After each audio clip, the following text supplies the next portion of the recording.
dia, vereadora. Seja bem-vinda novamente aqui nos microfones da 105. Prazer recebê-la. Bom dia, pastora, pastor, né? Quero dar o meu bom dia também para o Leandro, que está hoje aqui, e dizer, né, que é sempre um prazer nós estarmos aqui nesse jornal da Brotas FM. Então é o seguinte, ontem nós tivemos aí a 7ª sessão ordinária, né, vindo da sexta na quinta, dia 23, que também o assunto em pauta foi colocado a saúde do nosso município, recebendo na sexta sessão ordinária a direção do Hospital Santa Terezinha, e ontem, né, na 7ª sessão ordinária, recebendo então a secretária de saúde, a senhora Luciana. Nós tivemos lá presentes e percebemos o atuar da vereadora lá nessa sessão. Vimos também que a vereadora questionou a secretária com muita propriedade. Então nós queríamos que a vereadora colocasse a sua opinião, a sua visão nesse momento, né, de, vamos dizer, de mudança ou de transição, talvez seja a palavra, não sei, da nossa área da saúde.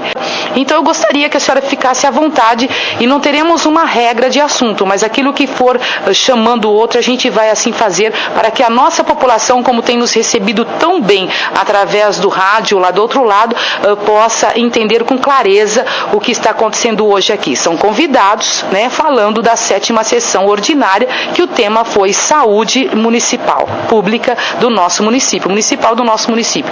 Fique à vontade. Então, pastora, eu primeiramente, né, eu gostaria de, assim, até colocar que eu achei muito proveitosa a ida da secretária, né, da Luciana. É claro que a gente percebe que por ela estar apenas 2 meses, então ela também está tomando pé da situação, mas me pareceu aí com capacidade, em condições realmente de estar à frente da Secretaria Municipal de Saúde. Porém, pastora, o que eu gostaria de colocar essa questão, assim, da forma como se deu essa mudança do Pró-Mulher. Sim, até você ouvinte pode falar, a pastora está conversando mais com ela. Nós percebemos que a comunicação com o vereador Dr. Carlos um pouquinho só chiou, mas ele vai estar aqui ao vivo. Até me permita, houve na sua colocação de que a forma de que foi feita, talvez rápida, talvez pouco divulgada, assim a senhora colocou ontem, e também a preocupação que parece-me que tem até um abaixo-assinado a respeito dessa mudança do atendimento do Pró-Mulher, se assim concorde, eu coloque com as suas palavras. Isso, na verdade, desde sexta-feira, né, que nós recebemos aí muitos telefonemas de mulheres, por conta dessa mudança tão brusca, né, que de repente amanheceu-se aí com essa alteração no Pró-Mulher. Então, existe um abaixo-assinado, várias pessoas estão colhendo, e o abaixo-assinado é no sentido dizendo que as mulheres não concordam, né, com essa mudança, e fazendo uma solicitação para o executivo de que volte aí o atendimento num prédio apenas. Então, pastora, nesse particular, eu gostaria de, assim, a nossa opinião, né, enquanto vereador, e foi o que nós defendemos na Câmara nessas últimas sessões. Por quê? Primeiro, a gente até tem uma preocupação, né, porque às vezes as pessoas podem falar assim, nossa, mas a Câmara fala e não acontece, né, não tem aquela resolutividade, não existe atitude, né, porque realmente a Câmara Municipal, agora que a Brotas FM está abrindo um espaço para que a população entenda como é o nosso trabalho. Então, de qualquer forma, a Câmara, ela é assim, o papel da Câmara é no sentido de debater, né, de buscar levar para o Executivo sugestões, melhorias para a cidade, né, mas realmente nós não temos assim esse poder de ação, né, de chegar lá e falar, olha, não pode, as pessoas não gostaram, tem que mudar. Então, eu poderia usar a palavra que o vereador, representando a população, ele tenta pressionar o executivo no sentido de agir, pressionar no bom sentido, no sentido de agir e atuar de acordo com aquilo que a população espera. Então, o que nós entendemos? Muito bem, você tinha um prédio, né, um local onde todo o atendimento à mulher, ele era centralizado, tá? Então, os exames preventivos, para gestante, enfim, todo tipo de atendimento ali. Aí, de repente, resolveu-se levar isso tanto para o posto de saúde do Taquaral, como para o Campos Elíseos, como para o posto central, para o Parque matrimônio, correto? Então, pastora, isso assim, numa quinta-feira para uma sexta-feira. Então, por exemplo, o que as mulheres nos falaram? Gestantes que não sabem aonde vão ser atendidas, né? Que estavam já agendadas, ligaram lá e as informações desencontradas, né? Então, a nossa opinião é a de que não se descarta essa descentralização, porém ela tinha que ser de uma forma planejada. Então vamos imaginar, você inicia um governo já com esse planejamento. Olha, o nosso governo dará prioridade à saúde pública, especialmente à saúde da mulher.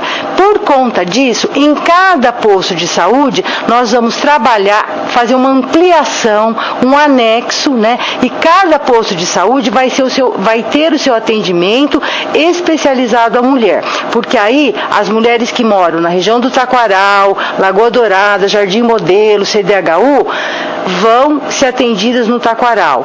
Campos Elíseos, no centro, Bela Vista e Centro.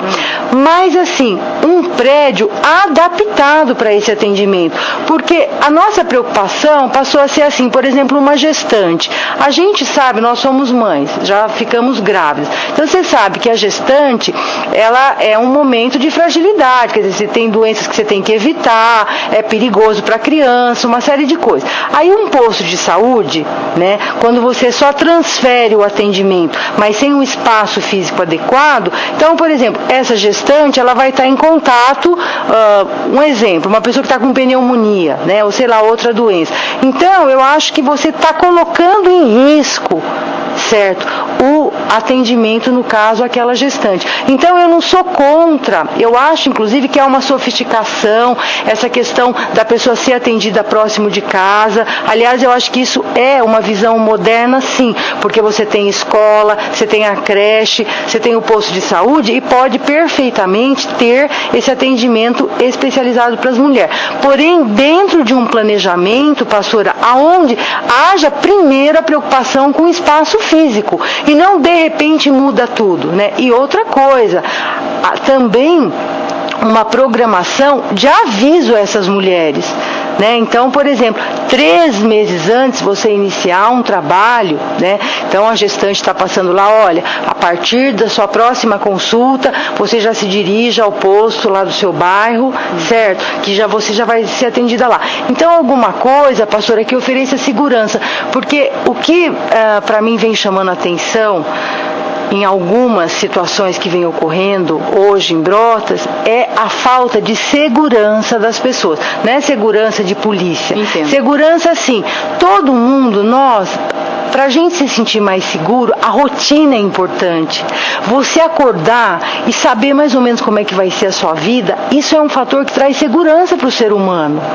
E eu acho que o poder público, entre as suas obrigações, está essa, de fazer com que as pessoas tenham segurança. Ou seja, que não é do dia para a noite que as coisas vão mudar na minha cidade. Né? Então eu acho que está faltando ter essa visão de oferecer essa segurança para as pessoas. Né? Então as coisas acontecem de uma forma assim, extremamente violenta às vezes. Né? Então apenas isso que é a nossa colocação. E claro que a sensação que eu tive e tenho como mulher e como vereadora é que realmente há um descontentamento geral das mulheres. Até tem um abaixo-assinado, é isso, vereador? Tem um abaixo-assinado e quando, né, eu fui procurada por diversas pessoas, então eu disse, olha, esse sim é um caminho. Porém, pastora, então eu também fui muito honesta, no seguinte sentido, olha, como vereadora, eu posso encaminhar o documento. Então, se a gente tiver 500 assinaturas, 1000 assinaturas, vamos encaminhar.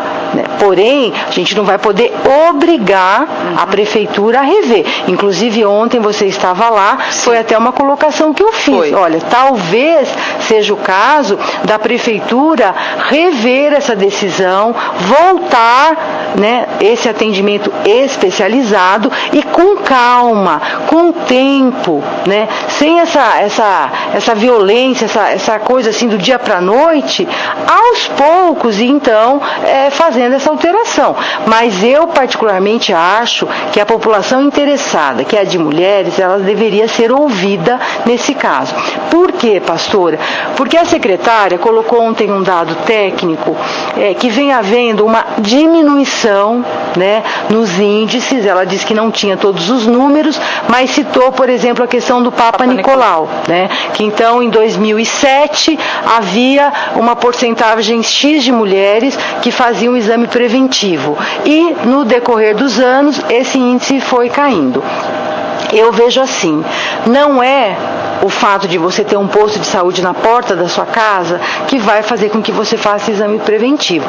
Eu, por exemplo, penso que talvez fosse muito mais importante campanhas de conscientização, né, porque não é brotas. Até a senhora colocou que essa dificuldade, né, de divulgação é uma coisa até que, ou melhor, vamos inverter, vamos falar corretamente. A prevenção da pessoa não logo aderir a esses exames preventivos é algo quase que mundial, né? As pessoas não estão, a cultura, né? Exatamente. Não aderirem a isso com facilidade ou com uma rapidez que deveria ser feita. Exatamente, né? Porque isso é uma coisa muito do Brasil, né? Quer dizer, não existe aquela cultura de prevenção. Eu vou tratar depois que a doença se instalou. E no nosso caso, porque assim, pastora, está até na Constituição, é obrigação do Estado, quando a gente fala Estado, do governo federal, governo do Estado, governo municipal, oferecer o serviço de saúde pública à população. Mas também o município, ele não pode obrigar a pessoa a ir lá e fazer, ele oferece, certo? E através de conscientização, etc., você procura fazer com que a pessoa realmente tenha essa intenção. Agora, também ninguém vai obrigar ninguém a fazer aquilo que não queira, né? Então, nesse sentido, eu acho, né, eu acho aquela coisa, acho, mas e aí, né?